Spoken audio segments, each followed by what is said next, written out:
అందరికీ నమస్కారం అండి. ఈరోజు మన గెస్ట్ ఎవరు అనంటే జస్టిస్ రాధారాణి గారు. రీసెంట్‌గా వారు రిటైర్ అయ్యారు. అయితే రిటైర్ అయిన తర్వాత కూడా వినియోగదారుల ఫార్మ్‌కి స్టేట్ లెవెల్‌లో హెడ్‌గా వర్క్ చేస్తున్నారు ప్రెజెంట్. ముందైతే వారికి వెల్కమ్ చెప్పేద్దాం. అన్నింటికన్నా మించి కోర్టులు ఎలా నడుస్తున్నాయి, వినియోగదారుల ఫార్మ్‌లో మనం కంప్లెయింట్ చేయాలంటే ఎలా కంప్లెయింట్ చేయాలి, ఫీజు ఎంత అవుతుంది, ఇలాంటివేవి కూడా మనకి పూర్తిగా తెలీదు. దాని గురించి రాధారాణి గారిని అడిగి తెలుసుకుందానండి. మ్యామ్ నమస్తే అండి.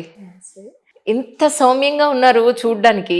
మీ జడ్జిమెంట్స్ ఎలా పాస్ చేశారు అనిపిస్తోంది నాకు నిజంగాను. చూసేవాళ్ళు పొరపాడుతూ ఉంటుంటారు. నేను చాలా హార్ష్‌గా కూడా ఉంటుంటాను. అవునండి? ఉంటాను. సీరియస్‌లీ? అలా అంటే ఇన్నాళ్ల మీ కెరియర్‌లో ఎప్పుడైనా ఒక్కసారి జడ్జిమెంట్ ఇచ్చిన తర్వాత మళ్ళీ రీకలెక్ట్ చేసుకొని ఇక్కడ నేనేమన్నా ఇన్‌ఫ్లూయెన్స్ అయ్యానా? అవతల వాళ్ళు చెప్పింది నిజమా? కాదా? అని ఎప్పుడన్నా మీకు అనిపించిందా మ్యామ్? జడ్జిమెంట్ ఇచ్చే వరకు చాలా మదన పడతాము. చాలా ఆలోచిస్తాము. ఎలా ఇవ్వాలా అని చెప్పి చాలా రకాల రివ్యూస్ తీసుకోవచ్చు. అంటే వేరే వాళ్ళ అభిప్రాయాలు తీసుకోవచ్చు. దీని గురించి పాత కేసులు ఏమున్నాయి ఇట్లాంటియన్నీ చెక్ చేయటము ఇట్లాంటియన్నీ జరుగుతూ ఉంటాయి. హ్మ్. అంతే తప్పితే ఒక్కసారి ఇచ్చిన తర్వాత మాత్రం మళ్ళా వెనక్కి తిరిగి చూసుకోం. హ్మ్. అది తప్పుగా ఇచ్చామా? ఎలా ఇచ్చాము అన్నది. తప్పుగా ఇచ్చాము అని అనుకుంటే మార్గం ఉంటుంది. సుప్రీం కోర్టుకో, పై మళ్ళీ కోర్టుకో పై కోర్టుకు వెళ్తారు కదా! వెళ్ళేందుకు అవకాశం ఉంటుంటుంది వాళ్ళకి. హ్మ్. అందుకని ఇచ్చే వరకే చాలా జాగ్రత్త పడతాం. ఇచ్చిన తర్వాత వెనక్కి తిరగం. కానీ హైకోర్టులో కానీ, సుప్రీం కోర్టులో కానీ ఇన్ని లక్షల కేసులు పెండింగ్ ఉండడానికి, సత్వర న్యాయం జరగట్లేదు అని అనుకోడానికి what was the main reason అంటే ఏం చెప్తారు మ్యామ్?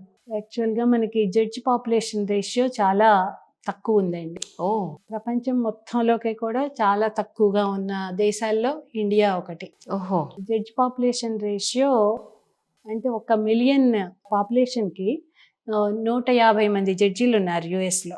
మన ఓహో! మన దగ్గర ఇప్పుడు ప్రస్తుతం 22 ఉన్నారు. Oh my God! 22 ఉన్నారు. 50% కూడా కాదా? 50 కాదు అసలు ఇంకా చాలా తక్కువ. లా కమిషన్ రికమెండ్ చేసిందే మిలియన్ పీపుల్‌కి అట్‌లీస్ట్ 50 మంది జడ్జీలన్నా ఉండాలి అని చెప్పి లా కమిషన్ రికమెండేషన్ ఉంది. హ్మ్. దాంట్లో సగం కూడా లేము. 22%కి అది కూడా ఇప్పుడు ఇంక్రీజ్ అయ్యాం. అంతకుముందు 17.24% ఉండేవాళ్ళం 2014లో. హ్మ్. తర్వాత 10 ఏళ్లకి ఇప్పటికి 22%కి ఇంక్రీజ్ అయ్యాం. అంటే ప్రిపేర్ అయ్యేవాళ్ళు లేదంటే దానికి మేము జడ్జ్ అవ్వాలనుకునేవాళ్ళు పర్సెంటేజ్ లేదంటున్నారా? లేకపోతే సెలక్షనే తీసుకోవట్లేదా గవర్నమెంట్ అంటే ఏమంటారు? లేదండి. అసలు పొజిషన్స్ వేకెన్సీ పొజిషన్ ఉండటం అది తర్వాత సంగతి. ముందు అసలు ఎన్ని పోస్టులు ఉంటాయి హ్మ్. అన్నయ్యే ఉండే రేషియోనే అంత తక్కువుంది. ఈ 22% దాంట్లో మళ్ళా ఎప్పుడు కూడా వేకెన్సీస్ 50 కాదనుకున్నా పోనీ 60, 70% ఫిలప్ అయిపోయినా 30, 40% వేకెన్సీస్ ఉంటాయి. హ్మ్. ప్రతి దాంట్లో కూడా. ఓకే. ఓకే. ప్రతి లెవెల్‌లో కూడా. డిస్ట్రిక్ట్ లెవెల్‌లో district judges all over the country 25,000 మంది ఉన్నారు. 25,000 మంది ఉంటారు. ఈ 25,000 పోస్టుల్లో ఎప్పుడు కూడా ఒక 70, 80% మాత్రమే ఫిలప్ అయ్యి ఉంటాయి. ఒక 20% అన్నా ఖాళీలుంటాయి. హైకోర్టు జడ్జీలు 1100 చిల్లర ఉన్నారు. 1115 అలా. హ్మ్. వాటిల్లో కూడా 60% పోస్టులే ఫిలప్ అయ్యి ఉంటాయి. ఓహో! ఎప్పుడు చూసినా 40% వేకెన్సీస్ ఉంటాయి. అంటే ఫిలప్ చేయటానికి ట్రై చేస్తూనే ఉంటుంటారు. హ్మ్. రికమెండేషన్స్ ఈ ఒక జడ్జి రిటైర్ అవ్వటానికి 6 నెలల ముందు నుంచే ప్రయత్నం మొదలుపెట్టాలి అంటారు. హుహు. అంటే ఆ ప్రాసెస్ కూడా it will takes its own time అండి. ఓకే. ఒక నోటిఫికేషన్ ఇవ్వటం రిక్రూట్మెంట్‌కి కింద డిస్ట్రిక్ట్ జడ్జి కింద లెవెల్‌లో వీటిల్లో జూనియర్ సివిల్ జడ్జెస్ ఆ లెవెల్‌లో అంటే నోటిఫికేషన్, రిక్రూట్మెంట్ ప్రాసెస్, ఎగ్జామ్స్ రాయటం, కండక్ట్ చేయటం, ఇంటర్వ్యూస్ కండక్ట్ చేయటం, ఓహో! సెలక్షన్ మళ్ళా ఇవి అయిన తర్వాత వీటిని ఛాలెంజ్ చేస్తూ ఏమైనా హైకోర్టులో, సుప్రీం కోర్టులో మళ్ళా రిట్స్ పడుతుంటాయి. హ్మ్. అవి పడేటప్పటికి అవి డిసైడ్ చేసుకొని రిక్రూట్మెంట్ ప్రాసెస్ అవ్వటమే చాలా డిలే అవుతూ ఉంటాయి. కరెక్ట్. హైకోర్టు జడ్జీలు, సుప్రీం కోర్టు జడ్జీలు అంటే కొలీజియం రికమెండేషన్స్ ఉంటాయి. హ్మ్. ఆ కొలీజియం రికమెండేషన్ దాని గవర్నమెంట్ ఆమోదించటాలు అవును. ఇవన్నీ కూడా it will take its own time అండి ప్రతి చోట. ఒకసారేమో కొలీజియం సిస్టమ్ క్లోజ్ అవ్వాలని కొంతమంది అంటారు. లేదంటే కొలీజియం సిస్టమే కరెక్ట్ అని కొంతమంది అంటారు. స్టిల్ ఇట్ ఈస్ కంటిన్యూ అండి యాక్చువల్లీ? ఇప్పుడు కొలీజియం సిస్టమే నడుస్తూ ఉందండి. హ్మ్. కొలీజియం సిస్టమ్ అంటే సుప్రీం కోర్టు లేకుంటే హైకోర్టులో సీనియర్ మోస్ట్ జడ్జెస్ హ్మ్. ముగ్గురు కూర్చొని వాళ్ళు డిసైడ్ చేస్తారు ఎవరిని తీసుకోవచ్చు మనం ఏంటి అనేది. సూటబుల్ క్యాండిడేట్స్ని వాళ్ళు చూసుకుంటారు. బార్ నుంచి కొంత శాతం తీసుకుంటారు, సర్వీస్ నుంచి కొంతమందిని తీసుకుంటారు. ఓహో 30-70 రేషియోలో ఉంటుంటుంది. అంటే బార్ నుంచి 70% తీసుకుంటే 30% సర్వీస్ కోటా నుంచి తీసుకుంటారు, ఓకే ఓకే సర్వీస్ జడ్జెస్ నుంచి. ఆ బ్యాలెన్స్ చూసుకుంటూ సర్వీస్ జడ్జెస్ అయితే వాళ్ళ జడ్జ్మెంట్స్ కాల్ఫర్ చేసి వాళ్ళు సూటబుల్గా ఉన్నారా లేదా, క్వాలిటీ ఆఫ్ జడ్జ్మెంట్స్ మెయింటైన్ చేస్తున్నారా, డిస్పోజల్ రేట్ ఎలా ఉంది, ఇలాంటివి చూస్తారు. బార్ నుంచి అయితే కనుక వాళ్ళ ముందు ఎలా వాదిస్తున్నారు, వాళ్ళ ప్రతిభా పాఠవాళ్ళు ఏంటి, ఎన్ని కేసులు చేశారు, ఇన్కమ్ ట్యాక్స్ రిటర్న్స్ అయ్యి ఫైల్ చేస్తున్నారా, గత 5 సంవత్సరాల ఇన్కమ్ ట్యాక్స్ రిటర్న్స్ చూస్తారు. అవన్నీ కూడా పరిగణనలోకి తీసుకొని వాళ్ళని సెలెక్షన్ అయ్యి చేస్తారు. వీళ్ళు ఇక్కడ ఒక రికమెండేషన్ చేస్తారు, అది కూడా సెలెక్షన్ కూడా కాదు, రికమెండేషన్ చేస్తారు నేమ్స్.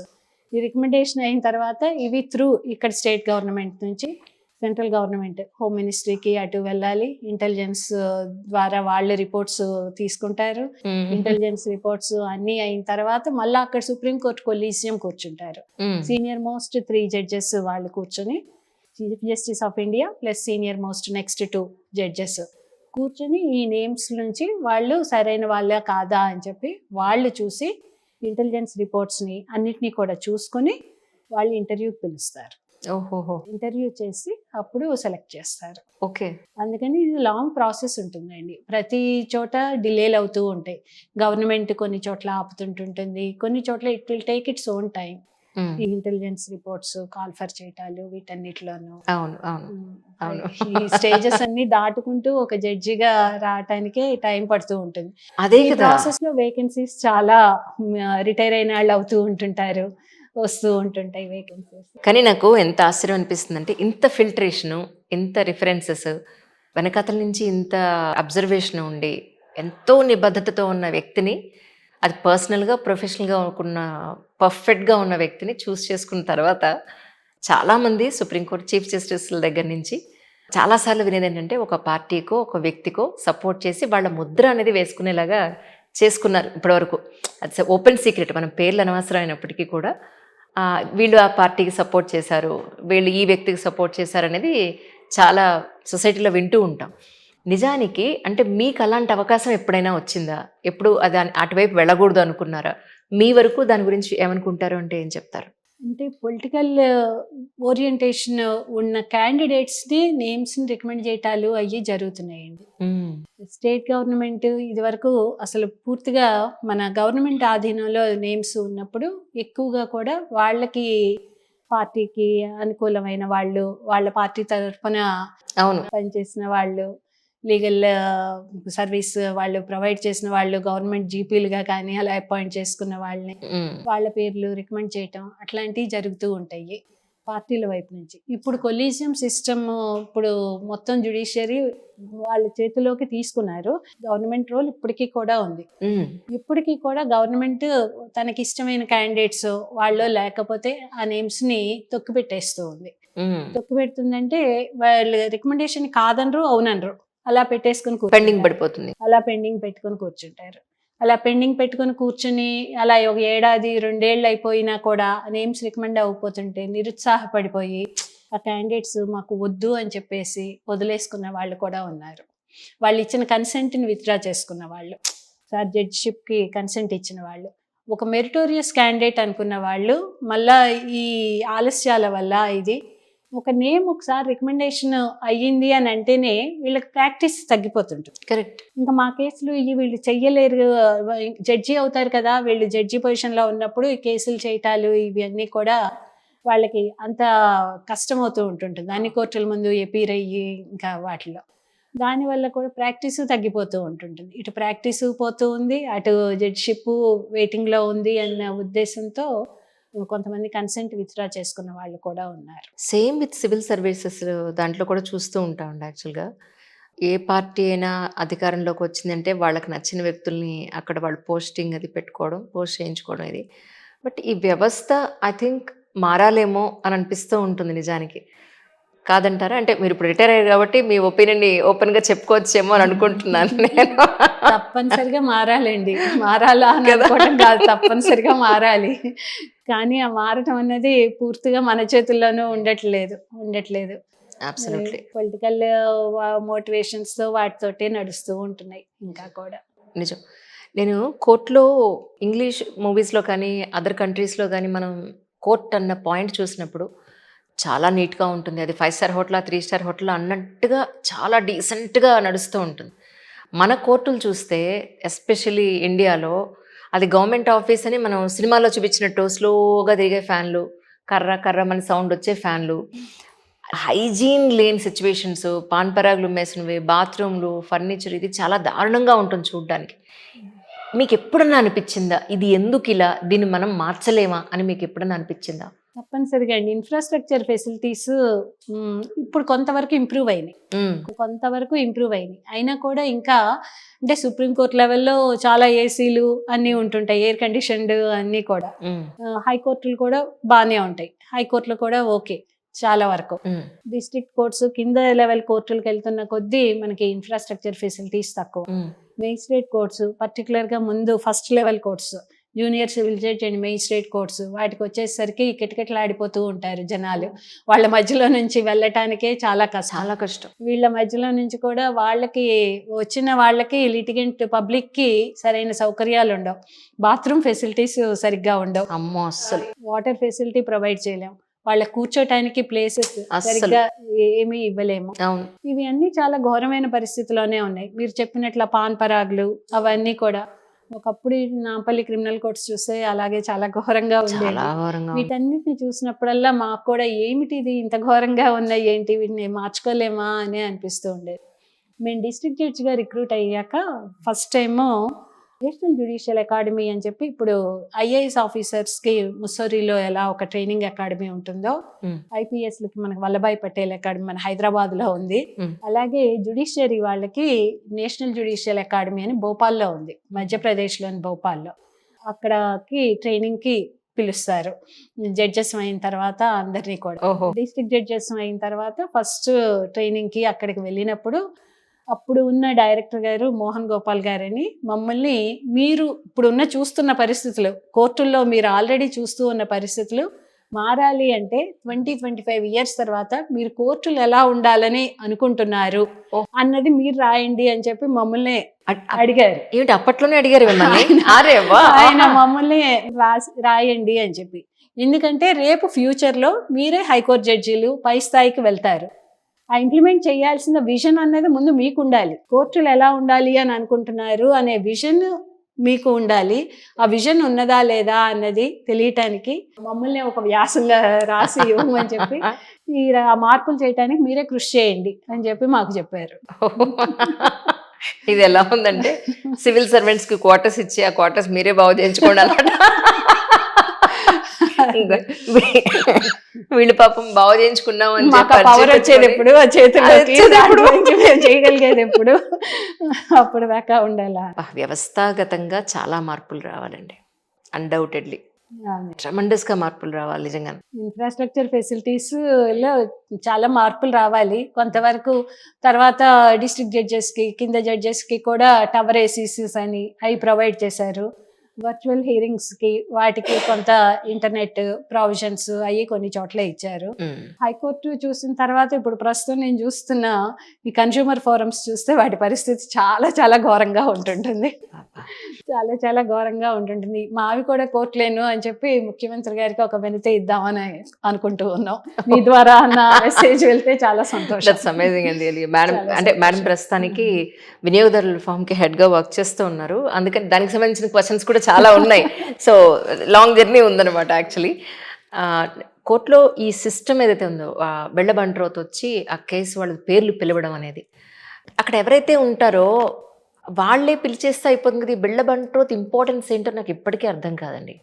అంటే అది చాలా వ్యవస్థ కొన్ని సంవత్సరాల నుంచి ఏళ్ల తరబడి అలాగే ఉంది కదా. అంటే ఎవరైతే ఉన్నారో వాళ్ళు పిలవటం అంటే ఎవరో ఒకళ్ళు ఉండి పిలవాలి కదా. అవును.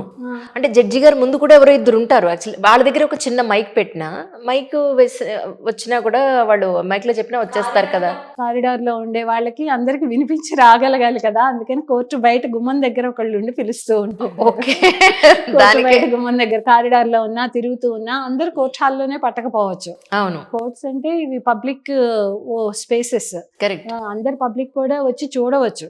కానీ Correct, సాధారణంగా పబ్లిక్ ఎవరి కేసులో ఉన్న వాళ్ళు రానివ్వరు. వాళ్ళకి రావటానికే బాధపడుతూనే వస్తారు కోర్టులకు, ఎవరు Correct. సంతోషంగా చూడటానికి రారు. ఉమ్, ఉమ్. వాళ్ళు కారిడార్స్ లో ఉన్న వేరే పని మీద ఎక్కడికైనా వెళ్ళినా మరి వాళ్ళ కేసు పిలిచాము అన్నది తెలియాలి కదా, అందుకని చెప్పి మాకు ఒక అటెండర్ ప్రత్యేకంగా ఆ పని కోసం ఉంటుంటారు. ఇంతకు ముందు మొత్తం అంతా దస్తావేజుల్లోనే బుక్స్లోనే రాసేవారు, చాలా డిజిటల్ అయింది, డిజిటలైజేషన్ అంతా వచ్చేసింది అని విన్నాను. నెట్లో కూడా మన కేసు నెంబర్ కొట్టుకుంటే వివరాలన్నీ వస్తాయి అని కూడా విన్నాను.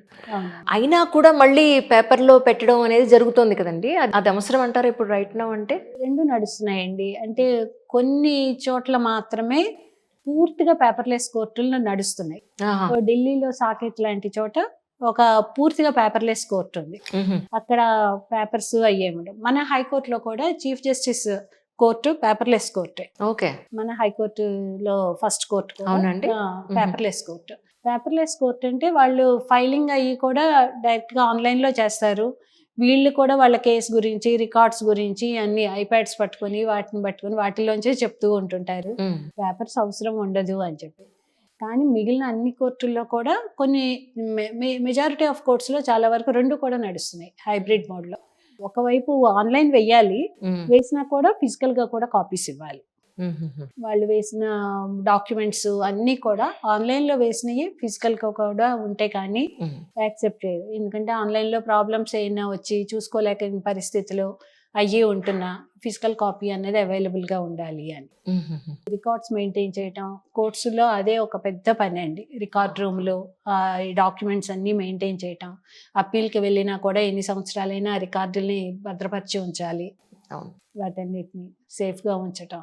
కానీ సినిమాలో చూసినప్పుడు నేను అనుకున్నాను, ఒక జనరల్ పబ్లిక్గా మీడియాలోకి రాకముందు ఏమనుకున్నానంటే, ఓ నిజంగానే సినిమాల్లో బోన్లో నుంచిన వ్యక్తికి మాట్లాడడానికి అంత అవకాశం ఇస్తారు అని అనుకున్నా. అంత వాదించేసి అరిచేసి వాళ్ళ ఆవేశాన్ని, కోపాన్ని, ఉక్రోషాన్ని చూపించుకునేంత అవకాశం ఉంటుంది అనుకున్నాను. వన్స్ నిజంగానే నేను ఒకసారి కోర్టుకు వెళ్ళి చూసినప్పుడు అడ్వకేటే మాట్లాడుతూ ఉంటారు ఏదున్నా. వాళ్ళు ఎవరైతే మాట్లాడాలనుకున్న కంప్లైంట్ ఇచ్చిన వాళ్ళు కానీ, అపోజిషన్లో ఉన్న వాళ్ళు కానీ, వీళ్ళు ఎవరూ మాట్లాడడానికి ఉండదు. ఎందుకు? క్రిమినల్ కేసుల్లో అయితే ముద్దాయిలుగా ఉన్న వాళ్ళు దూరంగా నుంచొని ఉంటారు. విట్నెస్లు బోన్, మీరు చెప్పినట్టు విట్నెస్ బాక్స్ ఉంటుంది. ఉమ్, ఆ విట్నెస్ బాక్స్ లో ఉండి విట్నెస్లు మాత్రమే చెప్పగలుగుతారు. ఉమ్, ఆ విట్నెస్ బాక్స్ లోకి ఎవరిని పిలిస్తే, ఎవరి తరపు సాక్షి అయితే ప్రాసిక్యూషన్ తరపున, డిఫెన్స్ తరపున వాళ్ళు ముందే లిస్టులు ఇవ్వాలి. మా తరపున ఈ సాక్షులు ఉంటారు అని. సివిల్ కేసుల్లో అయితే ప్లెయింటిఫ్, డిఫెండెంట్ అంటాము, వాళ్ళ తరపున సాక్షులు లిస్ట్ ఇవ్వాలి. ఉమ్, వాళ్ళని మాత్రమే పిలుస్తారు. ఉమ్, అలా ప్లెయింటిఫ్, డిఫెండెంట్ గా పార్టీలుగా ఉన్న వాళ్ళు వాళ్ళే చెప్పదలుచుకున్నా కానీ వాళ్ళ పేరే ఫస్ట్, వాళ్ళే సాక్ష్యం ఉండాలి. అసలు ప్లెయింటిఫ్, డిఫెండెంట్ వాళ్ళే విట్నెస్ ఇవ్వాలి. ఉమ్. వాళ్ళు కూడా వాళ్ళ కేసుని వాళ్ళు చెప్పుకోవటానికి విట్నెస్ బాక్స్ లో ఉన్నప్పుడు మాత్రమే అవకాశం. ఓకే. అంతేకాని మామూలుగా ఎప్పుడు పెడితే అప్పుడు అలా మాట్లాడటానికి వీలు లేదు. రైట్, వాళ్ళ తరపున ఏజెంట్ గా ఈ అడ్వకేట్స్ ఉంటారు. రైట్. ఈ అడ్వకేట్స్ ఉన్నది వాళ్ళ voice, they represent the voice of their clients. Right. అందుకని ఆ క్లయింట్ తరపున వాయిస్ అంతా లీగల్ లాంగ్వేజ్ లో చెప్పడానికి అది అడ్వకేట్స్ రిప్రజెంట్ చేస్తారు. దాన్ని సింప్లిఫై చేసేయడానికి యాక్చువల్లీ, లేకపోతే వీళ్ళు స్టోరీ మొదలు పెడితే ఎన్ని గంటలు అవుతుందో తెలియదు కదా. తెలియదు, చెప్పుకుంటూ పోతుంటుంటారు. చాలా చోట్ల ప్రాబ్లమ్స్ కూడా ఫేస్ చేస్తూనే ఉంటుంటాం. అవును. ఒక్కొక్క చోట్ల అడ్వకేట్స్ అవసరం లేవు అని చెప్పి ఫ్యామిలీ కోర్ట్స్, ఇప్పుడు మా కన్జ్యూమర్ కోర్ట్స్, ఉమ్, ఇవన్నీ కూడా అడ్వకేట్స్ అవసరం లేని కోర్టులు అంటారు. ఉమ్, అంటే పార్టీలు వాళ్ళంతటి వాళ్ళు వచ్చి చెప్పుకోవచ్చు అని చెప్పి. వీటిలో అసలు అడ్వకేట్స్ ముందు ప్రవేశం వద్దు అనుకొని చెప్పి ఇవ్వని కూడా ఇవ్వలా. కానీ ఆ తర్వాత పార్టీలతో మరీ కష్టంగా ఉంది, కొంచెం అడ్వకేట్స్ కి ఇస్తేనే సులువు అవుతుంది. వాళ్ళు పాయింట్స్ చెప్పరు, మొత్తం స్టోరీ చెప్పుకుంటూ వస్తారు కాబట్టి సినిమా స్టోరీ లాగా చాలా టైం వాళ్ళ బాధ, ఆవేదన అంతా వినాలి అని అనుకుంటుంటారు వాళ్ళు. అంతేగాని మనకి లీగల్ గా దాంట్లో ఉన్న పాయింట్ ఏంటి అంతవరకు కన్ఫైన్ చేసుకోలేరు. అది తెలియదు కాబట్టి అడ్వకేట్స్ వ్యవస్థ అన్నది ఉంది. నిజం. కానీ కోర్ట్స్లో మీరు మీ కుర్చీలో మీరు ప్లేస్లో కూర్చున్న తర్వాత ఇరువైపుల నుంచి జరుగుతున్న వాద ప్రతివాదనలు మీరు విన్న తర్వాత అడ్వకేట్స్ ఎక్కడన్నా వీడు మిస్లీడ్ చేస్తున్నారు క్లయింట్స్ని అని మీకు అనిపించినప్పుడు అడ్వకేట్స్ కూడా మనవాళ్లే అని ఆలోచించి చెప్పడానికి ఒక అడుగు వెనకంజ వేస్తారు, లేదంటే మీరు తప్పు చెప్తున్నారు, మీ క్లయింట్ని కూడా మిస్లీడ్ చేస్తున్నారని చెప్పే అవకాశం మీకు దొరుకుతుందా అంటే ఏమంటారు? వాళ్ళతో చెప్పినా చెప్పకపోయినా మా జడ్జిమెంట్ లో రాస్తాం మేము. మేము సీరియస్లీ ఎవరితో ఏమి మాట్లాడడం చెప్పం జడ్జీలుగా ఉన్న వాళ్ళం. మీరు మమ్మల్ని మిస్లీడ్ చేస్తున్నారు, ఇలా ఎందుకు చేస్తున్నారు, అలా ఎందుకు చేస్తున్నారు అని కూడా మేము ఎవరిని క్వశ్చన్ చెయ్యం. ఓకే. కోర్టు కేసు గురించి అవగాహన కోసం రకరకాల ప్రశ్నలు అడగొచ్చు. వాళ్ళు మిస్లీడ్ చేస్తున్నారు అని అనిపించినప్పుడు మా జాగ్రత్తలు మేము పడి అవతల వైపు నుంచో వేరే ఇన్ఫర్మేషన్ తీసుకొని మేము జడ్జ్మెంట్ లోనే మేము చెప్పదలుచుకున్నది మాట్లాడదలుచుకున్నది అంతా త్రూ అవర్ జడ్జ్మెంట్సే మాట్లాడాలి. రైట్. Through our judgments. అంతేకాని కోర్టులో పైనుండి మీరు మిస్లీడ్ చేస్తున్నారు, మీరు తప్పు అని మీరు ఇంట్లో కొట్లాడుకున్నట్టు కుదరదు. ఎవరితోనే చెప్పం. కానీ నిజానికి కోర్టులో జడ్జి వస్తున్నారు అని అంటే వారికి ఇచ్చే గౌరవం అంతా ఇంత కదా, ఆల్మోస్ట్ భగవంతుడికి ఇచ్చినట్టే అంత గౌరవాన్ని, ఆ రెస్పెక్ట్ని, ఆ బాడీ లాంగ్వేజ్ని అలా చూపిస్తారు. ఇతర దేశాల్లో చూస్తేనేమో చాలా సింపుల్గా మనలో ఒక మనిషి అన్నట్టుగా అక్కడ చూస్తారు. కమింగ్ డేస్లో దీన్ని మనం ఎంకరేజ్ చేయొచ్చు అంటారా మీ ఉద్దేశ ప్రకారం? అంటే ఆ పొజిషన్కి ఇస్తున్న గౌరవం అండి అది. దేవుడి తర్వాత తప్పుల్ని నిర్ణయించగలిగిన మై లార్డ్ వ్యక్తి. అంటారు అందుకే. అదే తప్పుల్ని నిర్ణయించగలిగిన వ్యక్తి, జడ్జి ఆ స్థానంలో ఉన్న వాళ్ళే అని చెప్పి ఆ స్థానానికి ఇస్తున్న గౌరవం. వెళ్తూ ఉన్నా కానీ దారిలో అడ్వకేట్స్ కానీ పబ్లిక్ కానీ లేచి నిలబడతారు జడ్జి గారు వెళ్తున్నప్పుడు గౌరవంగా. అవును. పోలీసులు కానీ ఎవరన్నా సెల్యూట్లు చేస్తారు ట్రాఫిక్ సిగ్నల్స్ దగ్గర కానీ, అవన్నీ కూడా వాళ్ళు దారి ఇస్తారు మాకు. ఎందుకు ఇన్ని సౌకర్యాలు, ఇంత గౌరవం ఎందుకు ఇస్తున్నారు అంటే మేము ఆ పొజిషన్లో ఉండి ఒక న్యాయ నిర్ణయం చేస్తున్నాము, న్యాయం వైపే వీళ్ళు చూస్తారు, నిలబడతారు. ఆ గౌరవాన్ని కాపాడుకోవాల్సిన బాధ్యత ఆ పొజిషన్లో కూర్చున్న వాళ్ళందరి మీద కూడా ఉంటుంటుంది.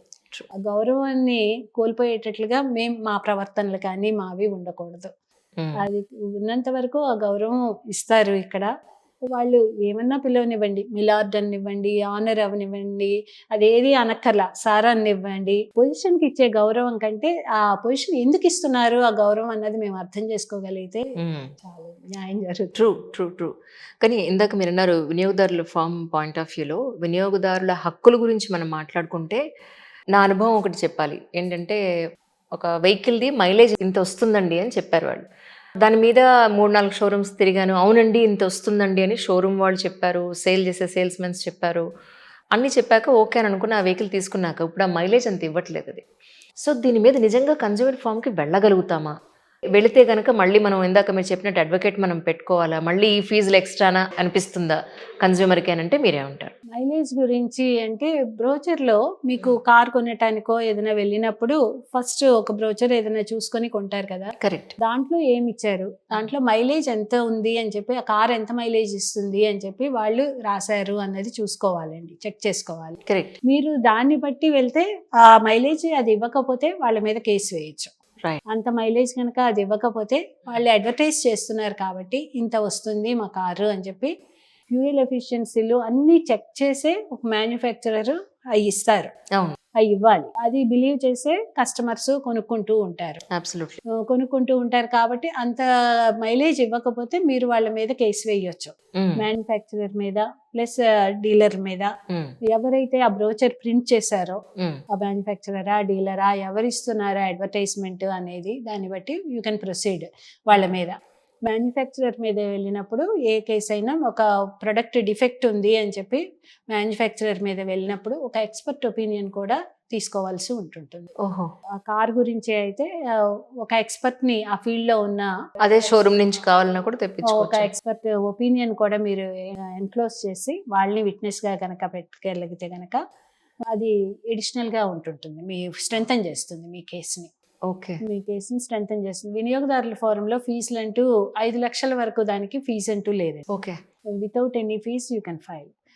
అలా కాకుండా 5 లక్షల తర్వాత కూడా మినిమం ఫీజులే ఉన్నాయి, 10 రూపాయలు 20 రూపాయలు. అంతేగాని మాకు సివిల్ కోర్టులాగా కూడా వాల్యూ ఆఫ్ ద ప్రాపర్టీని బట్టి ఫీజు అన్నది కూడా ఉండదు. ఇక్కడ అసలు చాలా తక్కువ ఫీజులు. మా స్టేట్ ఫోరంలో 2 కోట్ల వరకు, 50 లక్షల నుంచి 2 కోట్ల వరకు జ్యూరిస్డిక్షన్ మాది స్టేట్ ఫోరంలో. ఆ స్టేట్ ఫోరంలో 2 కోట్ల వరకు ఉన్న జ్యూరిస్డిక్షన్ వరకు ఉన్న కేసులకు కూడా 2,000 రూపాయలు ఫీజు ఉంటుంది. మాక్సిమం ఫీజ్ అంతే ఉంటుంది. ఇక్కడ కూడా మనకు అంత టైం లెంగ్త్ పడుతుందా మ్యామ్? యాక్చువల్ గా ఈ కన్స్యూమర్ ప్రొటెక్షన్ యాక్ట్ కింద 3 నెలల లోపు కేసు వేస్తే డిసైడ్ చేయాలి. 3 నెలల లోపు కేసు డిస్పోజల్ ఇవ్వాల్సి ఉంటుంది. ఏదైనా ఎక్స్పర్ట్ ఒపీనియన్ అట్లాంటి వాళ్ళ కోసం పంపిస్తే, ఏదైనా ల్యాబ్ కోసమో రిపోర్ట్ల కోసమో పంపించినప్పుడు ఇంకొక 2 నెలల వరకు ఇచ్చారు. 5 నెలల లోపు కేసు పూర్తవ్వాలి అని. కానీ వీటిల్లో కూడా సేమ్ ప్రాబ్లమ్స్, జడ్జెస్ పోస్టులు ఖాళీలు ఉండటము, అవన్నీ ఫిలప్ కాకపోవటము, కేసుల భారం పెరిగిపోవటము, దాంతో ఆ టైం పీరియడ్ని పాటించలేకపోతూ ఉన్నారు. కొంచెం డిలేలు అవుతూ ఉంటున్నాయి. డిస్ట్రిక్ట్ ఫోరంలో ఒక ఏడాదిన్నర లోపు కేసులు పూర్తి చేయడానికి ప్రయత్నం చేస్తూ ఉన్నారు. ఉన్న మాక్సిమం పీరియడ్ 90 days లోపు పూర్తి చేయడానికి ట్రై చేస్తారు. అది అవ్వకపోతే మాక్సిమం ఉన్న నెంబర్ ఆఫ్ కేసెస్ ని బట్టి ఏడాదిన్నర వరకు టైం పడుతూ ఉంటున్నాయి. కానీ మళ్ళీ ఇవి అప్పీల్కి వచ్చి అప్పీల్ స్టేట్ ఫోరం కి అప్పీల్, దాని తర్వాత ఇప్పుడు నేషనల్ కమిషన్ కూడా ఇంకోటి ఉంది. న్యాయం జరగలేదని కూడా మళ్ళీ నేషనల్ కమిషన్ కూడా వెళ్తారు. అక్కడికి కూడా వెళ్తే ఈ స్టేజెస్ అన్నిట్లో వెళ్ళేసరికి ఇంకో కొన్ని సంవత్సరాలు పడుతుంది. Correct absolutely. అంటే ఇందాక నేను మీతో మాట్లాడినట్టు ఈ క్రీమ్స్ రాసేసుకోండి తెల్లగా అయిపోతారు, పింపుల్స్ మీద ఈ క్రీములు రాసేయండి పింపుల్సే రావు, లేదంటే ఇక్కడ నల్లగా ఉందా ఈ క్రీమ్ రాయండి మొత్తం తెల్లగా అయిపోతుంది, హెయిర్ అయితే చెప్పనే అక్కర్లేదు, ఇది చేయండి మొత్తం అంతా హెయిర్ అంతా బాగా వస్తుంది, తెల్ల హెయిర్ నల్ల హెయిర్ అయిపోతుంది, ఇన్ని రకాలుగా వచ్చే అడ్వర్టైజ్మెంట్స్, అది ఫేక్ అయినప్పుడు నిజంగా దాన్ని కంప్లైంట్ చేయగలుగుతున్నారండి ఎవరైనాను మీ ఉద్దేశ ప్రకారం? మిస్లీడింగ్ అడ్వర్టైజ్మెంట్స్ ఇవ్వటం కూడా నేరం అండి. ఈ యాక్ట్ ప్రకారం వాటి మిస్లీడింగ్ అడ్వర్టైజ్మెంట్స్ ఇచ్చే వాళ్ళ మీద కూడా చర్యలు తీసుకోవచ్చు. యాక్చువల్ గా మా ఫోరంలో కంప్లైంట్స్ ఫైల్ అవుతూ ఉన్నాయి. నెలకి ఇన్ని కిలోలు తగ్గిస్తాము, నెలకి 15 కిలోలు తగ్గిస్తాము, వెయిట్ లాస్ చేస్తాము, మా ఆయిల్ వాడితే జుట్టు బాగా పెరుగుతుంది, ఈ కేసులన్నీ యాక్చువల్ గా ఉన్నాయండి. కంపెనీలే కాదు, ఇప్పుడు యూట్యూబ్ లో సోషల్ మీడియాలో ఎవరో వచ్చేస్తున్నారు, ఏదో ఆయిల్ తయారు చేసేస్తున్నారు, ఇంకేదో మందు తయారు చేస్తే మీరు అప్లై చేసేసుకోండి అంటున్నారు. నిజంగా అప్లై చేసి నష్టపోయిన వాళ్ళు ఎవరు మన రిపోర్టింగ్కి రాకపోతే మనకు తెలియదు. రాసుకున్న వాళ్ళు నిజంగా పెరిగిందంటే అది అందరికీ పనిచేస్తుందంటే చెప్పలేము. కానీ నిజానికి సోషల్ మీడియాలో క్వాలిటీ కంట్రోల్ మీద మనం ఏం చేయలేమంటారండి వినియోగదారుల ఫామ్కి సంబంధించి? మనకి చాలా ఉన్నాయండి. ఫుడ్ విషయాల్లో ఉంటే ఫుడ్ కంట్రోల్ వాళ్ళు అడల్ట్రేషన్ గురించి కానీ అవి చూడటానికి డిపార్ట్మెంట్స్ ఉన్నాయి. డ్రగ్స్ గురించి డ్రగ్స్ అండ్ కాస్మెటిక్స్ యాక్ట్ అయ్యి ఉన్నాయి, ఆ డిపార్ట్మెంట్లు ఉన్నాయి. చాలా డిపార్ట్మెంట్స్ వర్క్ చేస్తూనే ఉన్నాయండి వీటన్నిటిలో.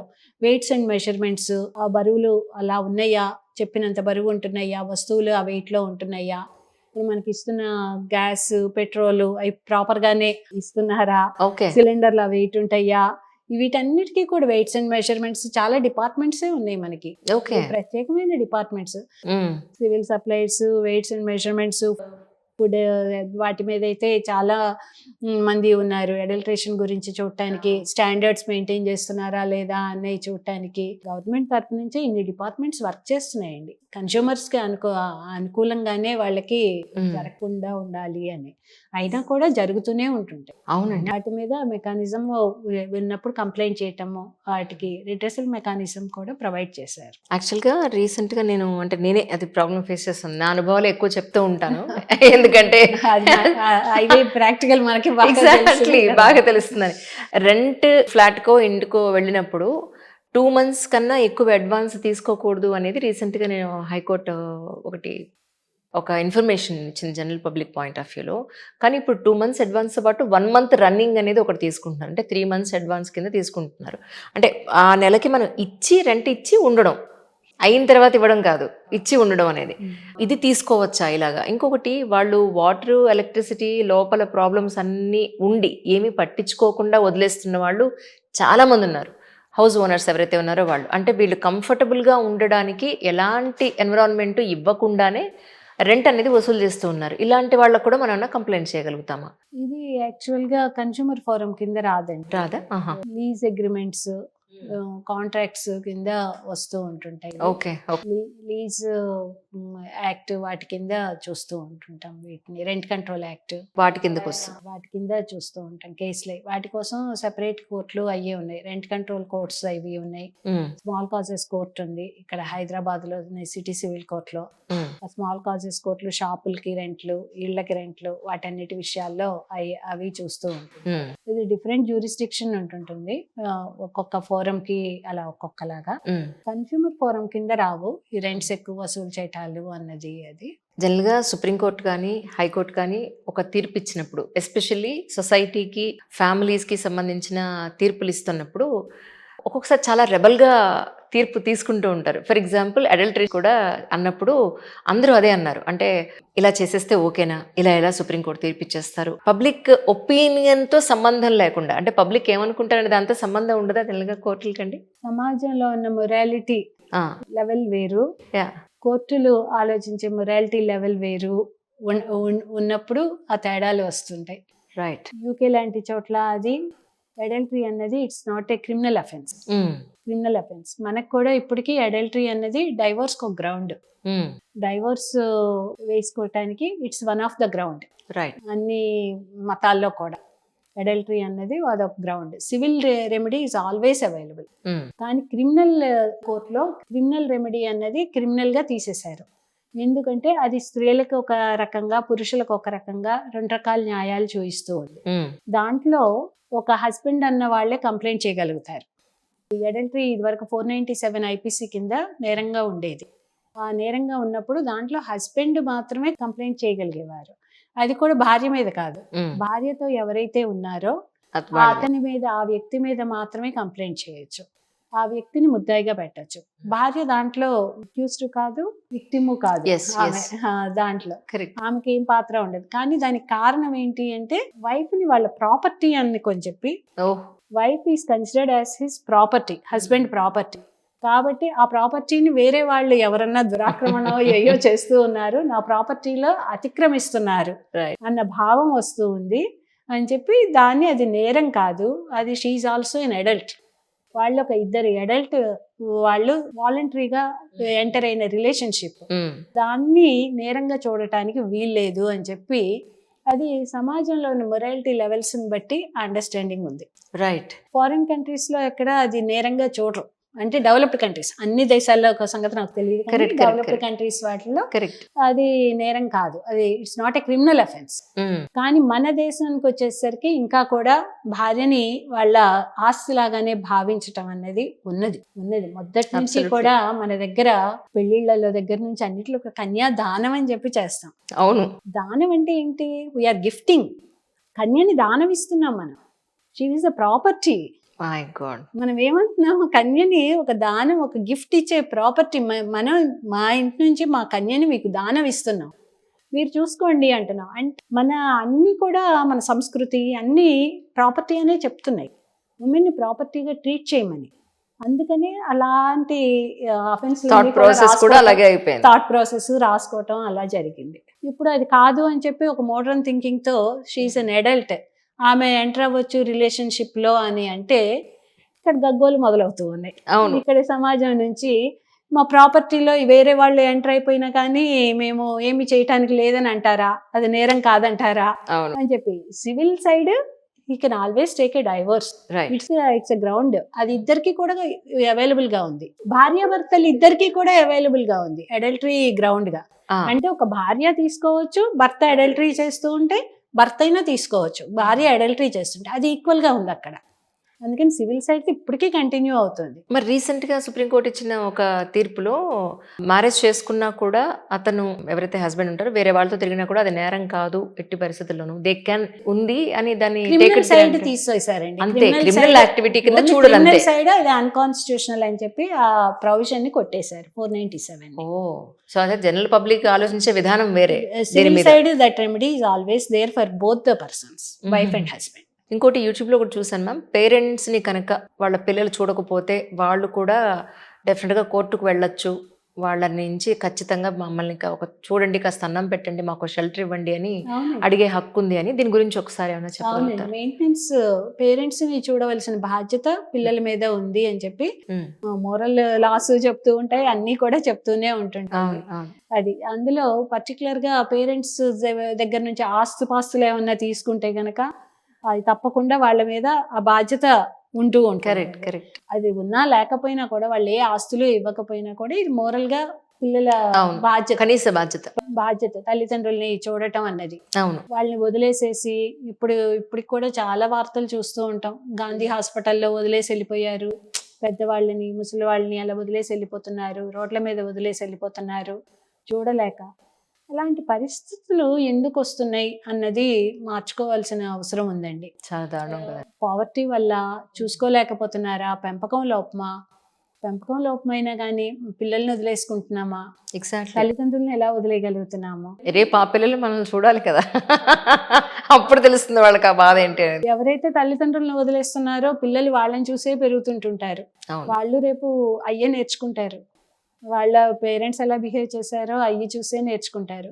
పిల్లలు ఎలా మాట్లాడుతున్నారు తల్లిదండ్రులు అనే దాన్ని బట్టి కాదు, వాళ్ళు ఎలా బిహేవ్ చేస్తున్నారో అయ్యి చూసే ఇంట్లో మనం వేసే ప్రతి స్టెప్ చాలా కేర్ఫుల్గా ఉండాలి. నెక్స్ట్ తర్వాత సమాజాన్ని, తర్వాత తరాన్ని మనం ఇన్ఫ్లుయెన్స్ చేస్తున్నాం మన బిహేవియర్తో. మీ కెరియర్‌లో రిటైర్ అయ్యేంత వరకు కూడా అంటే ఆఫ్‌కోర్స్ ఒక ప్లేస్ నుంచి మీరు ఇంకా మీ సర్వీస్‌ని ఇంకా కంటిన్యూ చేస్తున్నారనుకోండి. జడ్జిగా ఉన్నన్ని రోజులు కూడా మీరే చాలా బాధతో ఈ జడ్జ్‌మెంట్ ఇవ్వాల్సొచ్చింది లేదా చాలా ఆశ్చర్యపడ్డానన్నది ఏమన్నా ఒక్క సిట్యుయేషన్ మా కోసం చెప్పగలుగుతారా? ఒక్కటని కాదండి, ఇవి ప్రతి చోట ప్రతి దాంట్లో ఎక్కువ ఉంటుంటాయి. ఫ్యామిలీ కోర్ట్‌లో పనిచేస్తే అది ఇంకా ఎక్కువ చాలా పెయిన్ కదండీ! పెయిన్‌ఫుల్‌గా ఉంటుంటాయి. అయన్నీ చూట్టాలు, వింటాలు అయన్నీ కూడాను. ఫ్యామిలీ కోర్ట్‌లో పనిచేసేటప్పుడు ఒక అమ్మాయి నా దగ్గరకొచ్చి కాంప్రమైజ్ అయ్యి భర్తతో ఏదో కలిసి ఉంటాను, కాస్త బిడ్డని చూసుకోవటానికి అని కాంప్రమైజ్ అయ్యి మళ్ళీ అతనితో పాటు కలిసి ఉంటూ తర్వాత నెల వచ్చి కూడా ఒక్క ₹1000 నా చేతికి ఇవ్వమనండి మేడం, బాబుకి పాలు పట్టాలంటే నా చేతికి ఇవ్వట్లేదు, వాళ్ళ అమ్మని అడగమంటున్నారు, వాళ్ళ అమ్మని నేను అడగమంటున్నారు. అంతే తప్పితే నా చేతికి అసలు ఒక్క పైసా డబ్బులు ఇవ్వకపోతే ఎలా ఉండాలి ఈ అమ్మాయి అవసరాలు ఎలా మరి? అని చెప్పి అంటే మీ నోటి నుంచి వస్తేనే వాళ్ళు వింటారు, మై గాడ్! కొంచెం చెప్పండి మేడం అని అడిగేవాళ్ళు. వాళ్ళని చూస్తూ ఉంటే చాలా బాధేస్తూ ఉంటుంటుంది. ఎందుకు ఇలాంటి పరిస్థితిలోకి స్త్రీలను ఎందుకు నెడుతున్నారా అని చెప్పి. ఇంకో కేసులో అడల్టరీ గ్రౌండ్ మీద భార్య ఎవరితోనో తిరుగుతూ ఉండటం చూశాను అని చెప్పి బిడ్డని ఆ తల్లికి దూరం చేశాడు తండ్రి. ఓకే. అమ్మాయిని ఇంట్లోంచి పంపించేశారు, కానీ బిడ్డను మాత్రం తల్లి దగ్గర నుంచి కాకుండా తన దగ్గరే ఉంచుకున్నాడు. ఆ బిడ్డకి తల్లి గురించి చెడుగా మాట్లాడటం, చెప్పటం, ఇంట్లో తిట్టటము అవన్నీ వింటూ పెరుగుతూ ఉంటే ఆవిడ కస్టడీ అడిగినా కూడా కస్టడీ ఇవ్వం, చూడటానికి వీల్లేదు, అమ్మాయి అడల్టరీ చేసింది కాబట్టి బిడ్డను దూరం చేస్తాం అన్న యాటిట్యూడ్తో ఉంటున్నారు. ఈ యాటిట్యూడ్స్ మారట్లేదండి. ఆ యాటిట్యూడ్స్ మారనంత కాలం తల్లి పరిస్థితి కానీ ఎలా ఉంటుంది అంటే, ఒక అడల్టరీ ఉండటానికి రకరకాల కారణాలు ఉండొచ్చు. అవునండి. అవును. రకరకాల పరిస్థితులు చాలా కారణాలు రకాలుగా ఉండొచ్చు. అవి ఉండొచ్చు. ఎవ్వరం చెప్పలేము. కరెక్ట్. ఆ భర్త నుంచి ఎందుకు దూరంగా ఉంటుందో, ఆ సుఖం దొరకట్లేదో, వేరే ఎక్కడి నుంచి కావాలని అనుకుంటున్నారో వాటిని జస్టిఫై చేయటం కూడా చేయలేం. మాకు సంబంధించిన విషయం కాదు. కరెక్ట్. కానీ ఒక తల్లి నుంచి బిడ్డను ఆ గ్రౌండ్ మీద దూరం చేయొచ్చా? అవును. వీళ్ళు అలా ఎలా అనుకుంటున్నారు, అనుకోగలుగుతున్నారు అనేది అక్కడ మేము ఎన్ఫోర్స్ చేయమని చెప్పి ఆ బిడ్డని పంపించిన కానీ ఆ బిడ్డ మనసులో అంతా తల్లి మీద వ్యతిరేకంగా అవునవును. చెప్పేసి వీళ్ళంతా విషం ఇంజెక్ట్ చేసి పెట్టి ఉంచుతారు కదా! వెళ్ళను వెళ్ళను అంటుంటుంది ఆ పాప కానీ ఎవరైనా. వీటన్నిటిని వాళ్ళకి సర్ది చెప్పాలి అనుకున్న ఇవన్నీ చాలా బాధ అనిపిస్తూ ఉంటాయి. ఇలాంటి సంఘటనలు చాలా చూస్తూ ఉంటాం. అదే ఒక తల్లిని ముగ్గురు బిడ్డలు మేము చూడమంటే మేము చూడమని చెప్పి వదిలేస్తే, బా! ముగ్గురు పోనీ పంచుకుంటాము అని చెప్పి ఇంత ఇంత అమౌంట్లే ఇస్తాము, మా అన్న వాళ్ళు ఇవ్వట్లేదు, నా వరకు నేను ఇస్తున్నాను, మా అన్న తమ్ముడో ఇవ్వట్లేదు, మరి నా మీదే మొత్తం బాధ్యత పెడితే మీరు ఎలాగా అని చెప్పి కోర్టులను అడిగేవాళ్ళు. తల్లిదండ్రుల బాధ్యతలు అవి విడదీసేవి కూడా కాదు, అదే కదండి. పిల్లలు ముగ్గురు పంచుకునేవి కూడా కాదు, అందరూ కలిసి చేయాల్సిన పని. జాయింట్ అండ్ సెవరల్ లయబిలిటీ లాగే ఒకళ్ళ మీద మొత్తం తీసుకోవచ్చు అవును. తల్లిదండ్రులు. అంతేకాని దాన్ని నీ షేర్ ఇంత, నువ్వు ఇంత ఇవ్వు, మిగిలింది వాళ్ళ బాధ్యత కాదు అని చెప్పి చెప్పటానికి వదిలేయటానికి వీల్లేదు. నిజం. ఇలాంటి సంఘటనలన్నీ చూస్తూ ఉంటే మనుషులమే కదా బాధేస్తూ ఉంటుంటుంది. నిజం. కానీ మీకు అనిపిస్తుందా మ్యామ్? ఇప్పుడు అమ్మాయి చదువుకుని ఇండిపెండెంట్ అయ్యి తన కాళ్ళ మీద తను నిలబడి తర్వాత పెళ్ళి పిల్లలు అని అనుకుంటే జరగకూడదు ఏదైనా జరిగినప్పుడు తన కాళ్ళ మీద తను నిలబడి ఉంటుంది కాబట్టి కొంత సపోర్ట్ సిస్టమ్ అనేది దొరుకుతుంది బతకడానికి లేదా తన పిల్లల్ని బతికించుకోవడానికి. అదే తన కాళ్ళ మీద తను నిలబడకుండా చదువు కంప్లీట్ అవ్వకుండా ఏ కెరియరు లేకుండా పెళ్లి చేసుకుని రేపు జరగకూడదు ఏదైనా జరిగితే ఇందాక ₹1000 పిల్లాడి పాల గురించి అని అడిగితే ఎంత బాధాకరం అండి. సో అమ్మాయిలకి మీరు ఏం చెప్తారు యాక్చువల్లీ ఇప్పుడున్న కాలమాన పరిస్థితులను దృష్టిలో పెట్టుకుని? మన సంస్కృతి కానీ స్త్రీలని యు ఆర్ డిపెండెంట్స్ అని చెప్పి అన్నారు. తల్లిదండ్రుల మీద ఆధారపడే వాళ్ళులాగా మనని క్రియేట్ చేశారు. చదువక్కర్లేదు, స్త్రీలకి చదువక్కర్లేదు అని చెప్పి చదువుకున్న స్త్రీలను కూడా ఇంట్లో కూర్చోబెడుతున్నారు. నువ్వు పని చేయక్కర్లేదు, మేము బాగానే సంపాదించగలం, ఉన్నవాళ్ళం, నువ్వు పని అక్కర్లేదు అని. కానీ ఆ డిపెండెన్సీలోకి అమ్మాయిని నెడుతున్నారు కదా, ఒక డిపెండెన్సీలోకి నెడుతున్నారు కదా. అంటే వాళ్ళ మీద ఆధారపడే వాళ్ళలాగా చేస్తూ ఉన్నారు. చేస్తూ ఉండే అమ్మాయికి గతి లేకుండా రేపు ఏదైనా అయిపోయిందా, ఏదైనా ఇబ్బందులు వచ్చి విడాకులు తీసుకున్న పరిస్థితులు అమ్మాయి వచ్చినా, పరిస్థితి ఏమిటప్పుడు? మళ్ళా ఆ అమ్మాయి ఏమి సంపాదించుకోలేని ఉద్యోగం చేసే అమ్మాయిల్ని ఉద్యోగాలు మాన్పించి ఇళ్లలో కూర్చోబెడుతున్నారు. ఇప్పుడు కాలం మారుతూ ఉంది. కొంచెం అలా గ్రాడ్యువల్ గా ఒకప్పుడు చదివే వద్దు, అసలు అనుకున్న చదవక్కర్లేదు, వాళ్ళు ఇప్పుడు పెళ్ళయ్యాక చదువుతున్నారు. చదువులు చదివించాలా అనుకుని అడ్డాలు పెట్టిన వాళ్ళు ఉన్నారు. అవును. ఆ తర్వాత ఉద్యోగాలు మాన్పిస్తామన్న కాలము వచ్చింది. ఇప్పుడు ఉద్యోగాలు ఉంటేనే వెంటబడి మరీ చేసుకుంటున్నారు. ఉద్యోగాలు ఉంటేనే అది ఎడిషనల్ సంపాదన, ఇప్పుడు అలవాటు పడిపోయారు దానికి. ఇప్పుడు ఆ సంపాదన మీద కాకపోతే దాని మీద కంట్రోల్ మాకు కావాలంటారు. True. ఆ సంపాదన మీద కంట్రోల్ మా 100%, దగ్గర ఉన్నదా 100%. లేదా అని చెప్పి మళ్ళీ మనమే అడగాలి వాళ్ళ మళ్ళా రూపాయి. అది అమ్మాయి కంట్రోల్ తీసుకుంటే మళ్ళీ అక్కడ రిఫ్ట్లు మొదలైపోతాయి, గొడవలు మొదలవుతాయి అవును. వాళ్ళ మధ్య. నిజం. అన్నిట్లోనూ అమ్మాయికి ఇండిపెండెన్స్ లేకుండా డిపెండెంట్ గా ఉండాలి అంటారు. ఉమ్. ఒక పక్క ఉద్యోగం చేస్తున్నా ఇంట్లో పని నువ్వే చెయ్యాలి అంటారు. ఇంట్లో పని అంతా ఆ అమ్మాయిదే బాధ్యత అని. ఇవన్నీ మనం గృహిణి బాధ్యతలు, పెద్దవాళ్ళ బాధ్యతలు, ఇవన్నీ మీవే కదా అని చెప్పి నెట్టేస్తూ ఉంటారు. నిజం. మరి వీళ్ళేం బాధ్యత తీసుకుంటున్నారు? నాకు ప్రతిదీ క్వశ్చన్. నిజం. నిజం. పెళ్లి చేసుకున్నాక బరువు బాధ్యతలు ఇద్దరు ఈక్వల్ గా పంచుకోవాలి కదా. ఆ పంచుకోకుండా ఎక్కువ శాతం అమ్మాయి మీదే బాధ్యత పడేస్తారు. అమ్మాయి మీద పడుతుంది. అమ్మాయి మీద 90% అమ్మాయి మీదే పడుతుంది. అదే కొంచెం కొంచెం మారుతుంది పరిస్థితి. ఇది వరకటంత ఘోరంగా లేదు. లేదులేండి, అవును. ఇది వరకటంత ఘోరంగా లేదు. కొంచెం కొంచెం సహాయం చేస్తున్నారు పురుషులు, వాళ్ళు కూడా పిల్లల్ని పెంచడాల్లో వాటిల్లో. అవును. కానీ ఈ సహాయము ఇంకా చాలటం లేదు. ఉమెన్ ఇంకా బయటకి సొసైటీలోకి యాక్ట్ చేయాలి అన్నా, ఫ్రీగా ఇండిపెండెంట్గా మూవ్ అవ్వాలి అన్నా, పురుషులు అది మా పని కూడా, అది మా బాధ్యత కూడా అని అనుకోవాలి. Correct. పిల్లల పెంపకం కానీ, పెద్దవాళ్ళ పెంపకం కానీ, వాళ్ళ తల్లిదండ్రులను వాళ్ళు ఎలా వదిలేస్తారు రోడ్ల మీదకి? నా భార్య చూసుకోవట్లేదని కంప్లైంట్ చేస్తారు. నేను అనేది ఎప్పుడు కూడా అదే, నీ తల్లిదండ్రులు కదా, నువ్వు చూసుకోవచ్చు కదా, నీ భార్య ఎందుకు చూసుకోవాలి? ఆ అమ్మాయి వేరే వాళ్ళ పిల్ల, ఉమ్. వేరే వాళ్ళ పిల్ల వచ్చి మీ తల్లిదండ్రుల్ని చూసుకోవటం కష్టం. వాళ్ళ అమ్మాయి పట్ల అంత ప్రేమ చూయించి ఉండకపోవచ్చు, ఆ అమ్మాయికి అటు రెసిప్రోకల్ గా అంత ఉండటానికి. కానీ నువ్వు కదా కన్నవాడివి, నీకుండాలి కదా బాధ్యత. ఆ బాధ్యత నువ్వెందుకు తీసుకోవట్లేదు అని. మొన్న ఈ మధ్య ఒక ఇంటర్వ్యూలో శృతి హాసన్ది ఒక చక్కటిది చూశాను ఈ ఇష్యూస్ వీటి మీదే. మా అమ్మలాగా వంట లేదు అని చెప్పి అందరూ మా అమ్మలాగా చేయలేదు అని హస్బెండ్స్ అంటూ ఉంటారు. వెతుక్కుంటూ మా అమ్మాయి ఉంటారు. బాగా చేస్తుంది, ఎప్పుడు మా అమ్మ- చూసినా అమ్మ వంటతోటి కంపేర్ చేసుకుంటారు. వాళ్ళకి అలవాటైనది టేస్ట్ చిన్నప్పటి నుంచి ఆ రుచి అవి నచ్చుతాయి ఎవరికైనా. అవును. అందుకని అమ్మ టేస్ట్ కోసం అని చెప్పి ఎదురు చూస్తూ ఉంటారు. భార్య ఎన్ని రకాలుగా ఎన్ని చేసినా వాళ్ళకి నచ్చవు. నచ్చినప్పుడు శృతి హాసన్ ఒక మాట ఉంది, మీ అమ్మలాగా నువ్వు చెయ్యాలి కదా, నువ్వు కదా నేర్చుకోవాల్సింది, నేను ఎందుకు మీ అమ్మలాగా ఎలా చేయగలుగుతాను? నేను మా అమ్మలాగా చేయగలుగుతాను.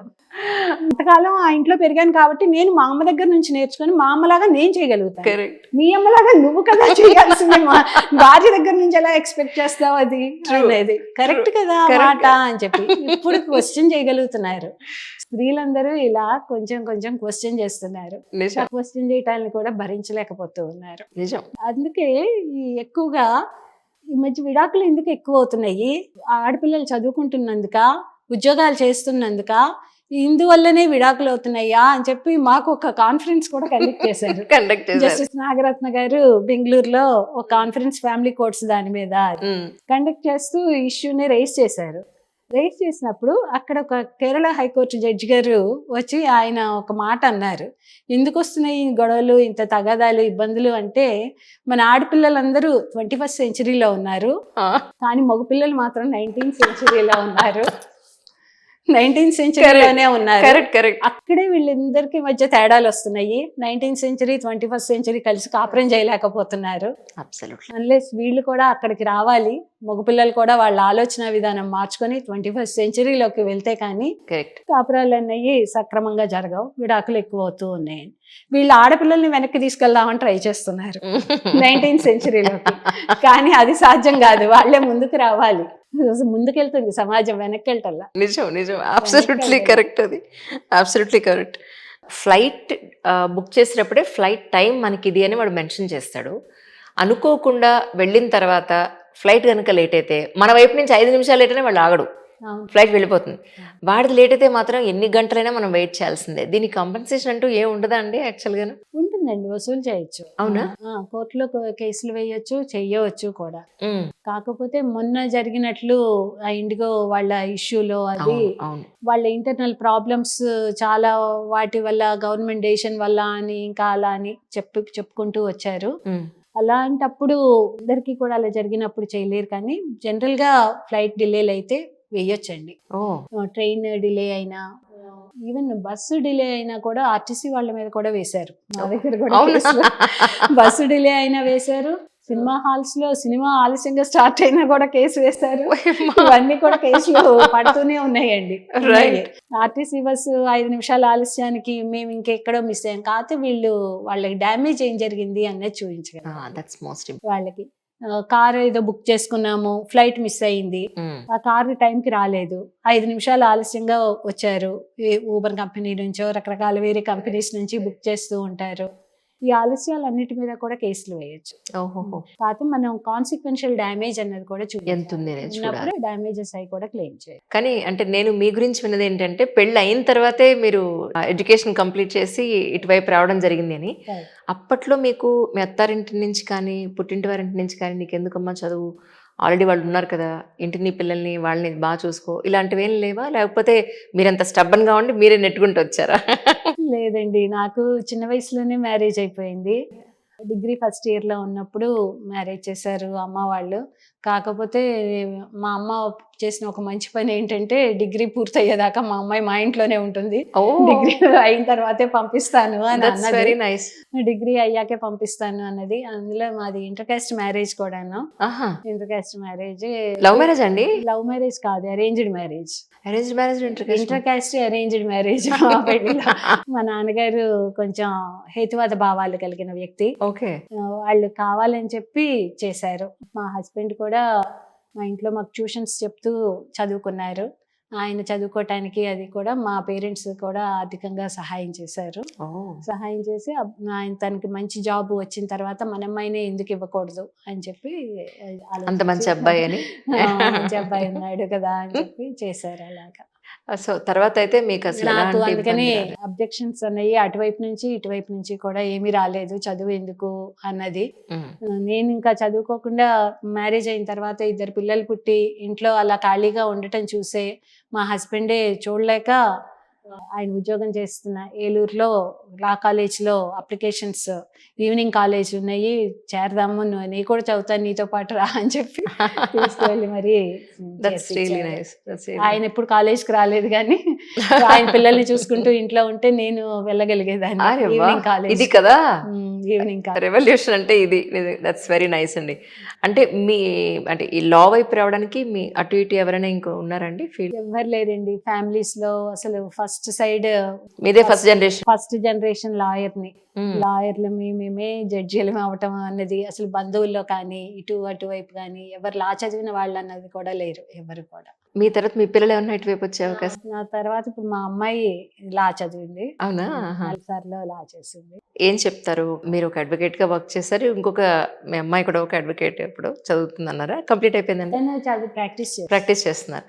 ఏం చెప్తారు జనరల్ గా అడ్వకేట్ ని పాయింట్ ఆఫ్ వ్యూలో? అంటే ఎంతమంది జీవితాలు సమస్య మీదే అడ్వకేట్ దగ్గరికి వస్తారు జనరల్ గా. వచ్చినప్పుడు మీరు ఎలా ఉండాలంటారు? ఒక లాయర్ ఎలా ఉండాలని మీరు చెప్తారు? ఆడపిల్లలు అడ్వకేట్ గా రావటం అన్నది చాలా మంచి విషయం అనుకుంటా. అవును అవును. ఎందుకంటే వాళ్ళ హక్కుల గురించి వాళ్ళు ఫస్ట్ చాలా వరకు ఆడపిల్లలకి వాళ్ళ హక్కులు ఏంటో వాళ్ళకి తెలియవు. అలాంటిది ఇతరుల హక్కుల కోసం కూడా పోరాడాలి. అడ్వకేట్ అంటేనే we are the voice of others. Correct. మన క్లయింట్స్ కి మిగిలిన వాయిస్ ని మనం రిప్రజెంట్ చేయాలి. కోర్టుల్లో వాళ్ళ బాధల్ని, వాళ్ళ వాయిస్ ని, వాళ్ళకి ఇలా అన్యాయం జరిగింది అని చెప్పి చెప్పగలగాలి. అలాంటి వాళ్ళు ఆడపిల్లలు వాళ్ళకి జరిగిన అన్యాయాల్ని వాళ్ళని వాయిస్ చేయలేకపోతే కష్టం. కరెక్ట్. అందుకని అడ్వకేట్ గా ఉన్న ఆడపిల్లలు అంటే వాళ్ళ సమస్యల్ని వాళ్ళు దిద్దుకోగలిగిన సామర్థ్యం ఉండాలి. ఎదుటి వాళ్ళ సమస్యల్ని కూడా దారిలో పెట్టగలిగిన నేర్పు ఓర్పు ఉండాలి. అబ్సల్యూట్లీ ఉండాలి. అందుకని ఆడపిల్లలు రావటం చాలా చాలా అవసరం. కానీ ఆడపిల్లలు లా చదివారంటే మగపిల్లలు భయపడతారు పెళ్లిళ్ళు చేసుకోవటానికి. అవి కూడా వీళ్ళు రూల్స్ మాట్లాడతారు. అదే కదా, వాదిస్తారు, ఇలా కాదు, ఇలా కుదరదు, ఇలా కష్టము అని చెప్పి. కానీ ఎక్కడైతే వాళ్ళ హక్కులు తెలుసుకుంటారో అక్కడే సంతోషంగా ఉంటారండి. భర్తలు కూడా భార్యల హక్కుల్ని గౌరవించిన భర్తలు ఎక్కువ సంతోషంగా ఉంటారు. వాళ్ళ హక్కుల్ని హరించే వాళ్ళు వీళ్ళు కూడా ఇబ్బందులు పడుతూ ఉంటారు, వాళ్ళ లైఫ్ కూడా స్పాయిల్ అయిపోతుంది. అవును. ఆడపిల్లలకి ఏదైనా పదింతలు చేస్తారంటారు కదా, ఒక చిన్నది ఇచ్చినా కానీ, ఒక బియ్యం ఇస్తే అన్నం లాగా వండి పెడతారు, ఒక చిన్న ఒక ఇల్లు ఇస్తే దాన్ని హోమ్ లాగా నిజం, దాన్ని నిజం, చేయగలిగిన సామర్థ్యం ఉన్నది కరెక్ట్. ఈ స్త్రీలకు మాత్రమే. అలాగే వాళ్ళకి ఒక ద్వేషాన్ని వాళ్ళ పట్ల చూయించినా కూడా 10 రెట్లు ద్వేషం ఇస్తారు. కదండి. కోర్టులకి అన్ని చోట్ల లాగి 10 రకాలుగా ఏడిపిస్తారు వాళ్ళు. ఏది ఇచ్చినా పదింతలు చేస్తారు.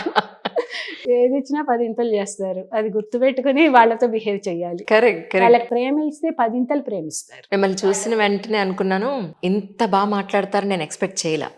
అస్సలు ఎంత హార్ట్ఫుల్గా మాట్లాడారంటే ఇట్ వాస్ ఫెంటాస్టిక్ కాన్వర్జేషన్ అండి. అబ్సల్యూట్లీ.